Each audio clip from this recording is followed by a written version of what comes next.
केंद्रीय वित्त मंत्री निर्मला सीतारमण ने आज अपना लगातार 9वां बजट पेश किया।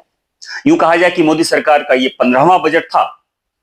आम लोगों की निगाहें सुबह से ही टेलीविजन से लेकर यूट्यूब, सोशल मीडिया पे लगी थी कि हमें क्या मिला। आम इंसान को सिर्फ इतने से मतलब था कि हमें क्या मिला। बाकी जो अर्थशास्त्री हैं, अपने आप को अर्थशास्त्री बनते हैं, वो बैठ करके समीक्षा करते रहे। आप देखते होंगे, अगर आप देखे होंगे भी तो लगे होंगे लोग जो सरकार के पक्षधर होंगे, सरकार के समर्थन होंगे, इस बजट की खूब प्रशंसा करेंगे, और जो सरकार के विरोधी होंगे वो इस बजट की एकदम भर्त्सना कर रहे होंगे, उनकी कमियां ढूंढ रहे होंगे। लेकिन हमें इससे नहीं मतलब है। हमको मतलब सिर्फ इतने से है कि मेरे पॉकेट पे क्या असर पड़ने वाला है। आज जब निर्मला सीतारमण ने इस बजट को पेश किया तो उन्होंने एक इतिहास भी रचा। तो मैं दोनों बातें आज आपको बताऊंगा कि इसका आम आदमी पे क्या असर पड़ने वाला है और उन्होंने इतिहास क्या रचा। ठीक है, तो सबसे पहले देखते हैं इस बजट के बारे में 2-3 लाइनें, फिर उसके बाद से क्या सस्ता क्या महंगा होने वाला है। देखिए, वित्त मंत्री निर्मला सीतारमण ने मोदी सरकार में अपना लगातार 9वां बजट पेश किया और ओवरऑल मोदी सरकार का ये 15वां बजट था। ठीक है, लेकिन मजेदार बात यह है कि आज संडे था, रविवार था, और रविवार को जनरली बजट पेश किया नहीं जाता है।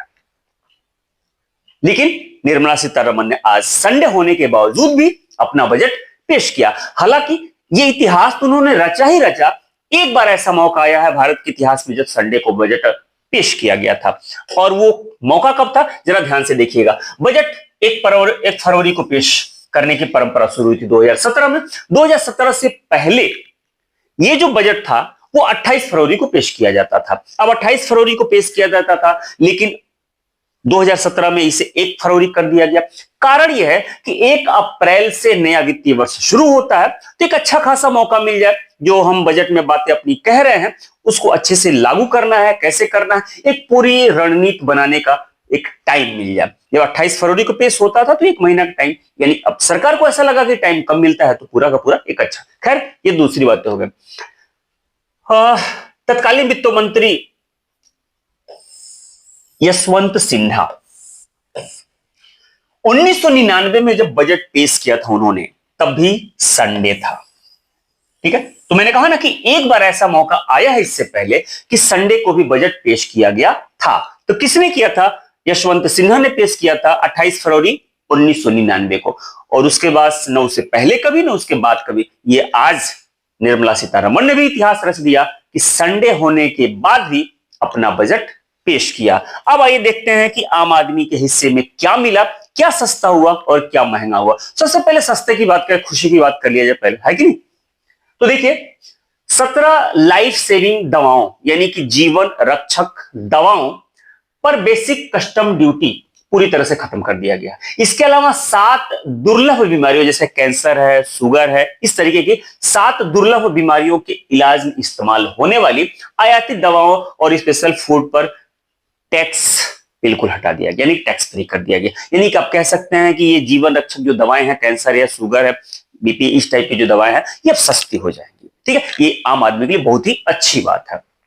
अब इसके बाद अगर बात कर लिया जाए तो बिजली से चलने वाली गाड़ियों, इलेक्ट्रिक, चाहे 4 व्हीलर हो चाहे 2 व्हीलर हो, सोलर पैनल,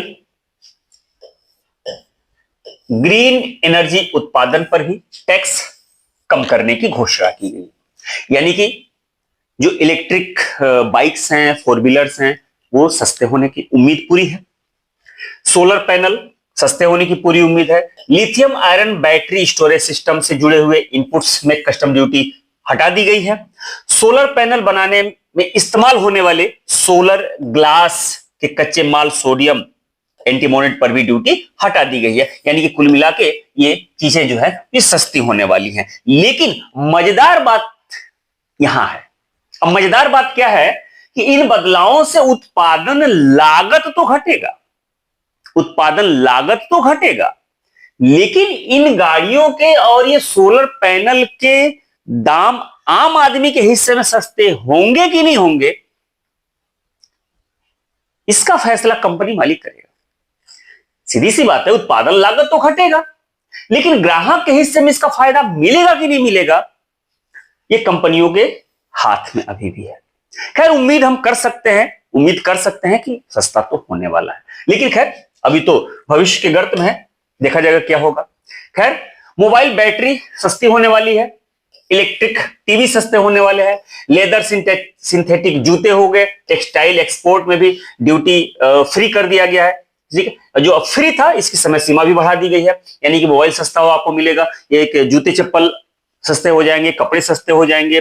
माइक्रोवेव ओवन में कुछ जरूरी पुर्जों पर कस्टम ड्यूटी घटा दी गई है। सी फूड एक्सपोर्ट के लिए भी ड्यूटी फ्री इनपुट की सीमा जो है 1% से बढ़ा करके 3% कर दिया गया है, यानी कि रोजमर्रा के प्रयोग में आने वाली ये जो चीजें हैं, जूते चप्पल कपड़े लत्ते मोबाइल एसेसरीज, ये जो है ये सस्ते हो जाएंगे। अब इसके अलावा देखिए क्या सस्ता होने वाला है, मजेदार बात यहां देख लीजिएगा। अगर आप विदेश घूमने का शौक रखते हैं तो फिर आपके लिए अच्छी खबर ये बजट लेकर के आया है।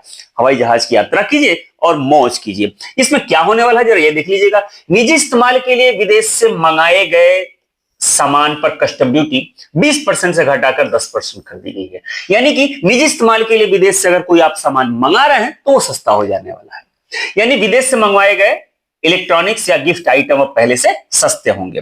विदेश यात्रा के टूर पैकेज पर जो टीडीएस लगता था 5% या 20% से घटाकर इसे 2% कर दिया गया है, यानी कुल मिला के विदेश यात्रा आपके लिए सस्ता होने वाला है। इसी तरह से विदेश में पढ़ाई और इलाज के लिए भेजे जाने वाले पैसों पर 10 लाख रुपए से ज्यादा की रकम पर जो टीडीएस लगता था वो 5% लगता था पहले, अब उसे घटा करके 2% कर दिया गया। यानी कुल मिला के आप व्यक्तिगत रूप से अगर हवाई यात्रा करना चाहते हैं, विदेश यात्रा करना चाहते हैं, पढ़ाई करने जाना चाहते हैं तो कुल मिला के मामला ठीक है, आपके फेवर में है, ये चीजें सस्ती होने वाली हैं, है ना। तो ये सारी चीजें जो है वो सस्ती होने वाली हैं। लेकिन अच्छा, बीड़ी भी सस्ती होने वाली है, याद रखिएगा बीड़ी सस्ती हो गई है, ठीक है। अब क्या महंगा होने वाला है जरा उसको देख लिया जाए। महंगा क्या होने, ये तो सब सारी चीजें सस्ती होने, महंगा क्या होने वाला है, महंगा ये होने वाला है, ये देखिए ये महंगा होने वाला है, ये महंगा होने वाला है। पेट्रोल और डीजल पर एक्साइज ड्यूटी बढ़ा दी गई, पेट्रोल और डीजल पर एक्साइज ड्यूटी बढ़ा दी गई है, ये 1 अप्रैल से लागू होगा। अब यही सबसे बड़ी न्यूज है। जब पेट्रोल डीजल पर एक्साइज ड्यूटी बढ़ा दी गई तो जाहिर सी बात है ट्रांसपोर्ट और भाड़ा भी महंगा हो जाएगा, और ट्रांसपोर्ट भाड़ा महंगा होगा, सामान का ढुलाई महंगी हो गई, तो फिर कुल मिला के सब कुछ महंगा होने वाला है। यानी जाहिर सी बात है मिर्च से लेकर के मसाले से लेकर के कच्चे माल से लेकर के बड़ी बड़ी चीजें, भाई उसमें भाड़ा तो लगना ही है ना। तो जब पेट्रोल डीजल महंगे होंगे तो फिर भाड़ा महंगा होगा, और भाड़ा महंगा होगा तो छोटी से बड़ी सारी चीजें महंगी होंगी। ओवरऑल ये एक बड़ी खबर है। फिर और क्या महंगा होने वाला है, सोने और चांदी पर कस्टम ड्यूटी बढ़ा दी गई है। सोना तो ऐसे भी उछाल मार रहा है, चांदी भी उछल रही है, अब इस पे कस्टम ड्यूटी बढ़ाने से फिर ये अभी और भी छलांग लगाएगा, ठीक है। यानी कुल मिला के शादी विवाह पे बजट टाइट होने वाला है। सिगरेट महंगा हो गया है, पान मसाला महंगा हो गया, तंबाकू और शराब महंगा हो गया है। ये बहुत ही मजेदार चीज थी, ये होना चाहिए था, ये बढ़िया। सिगरेट पान मसाला तंबाकू शराब ये जो है ये सब कुछ महंगा हो गया है।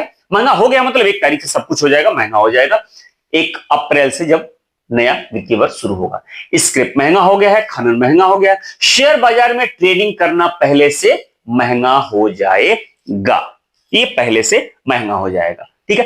तो अब आपको पूरी बात समझ में आ गई। लब्बू लुबाब, हम लोग अर्थशास्त्री नहीं है, आम जनता अर्थशास्त्री नहीं है। वो बजट में सरकार क्या क्या, हालांकि सरकार ने बहुत कुछ घोषणाएं की, उसमें हाईवे कहां बनवाना है, क्या करना है, वो सारी चीजें मतलब डायरेक्ट हमें नहीं समझ में आती है।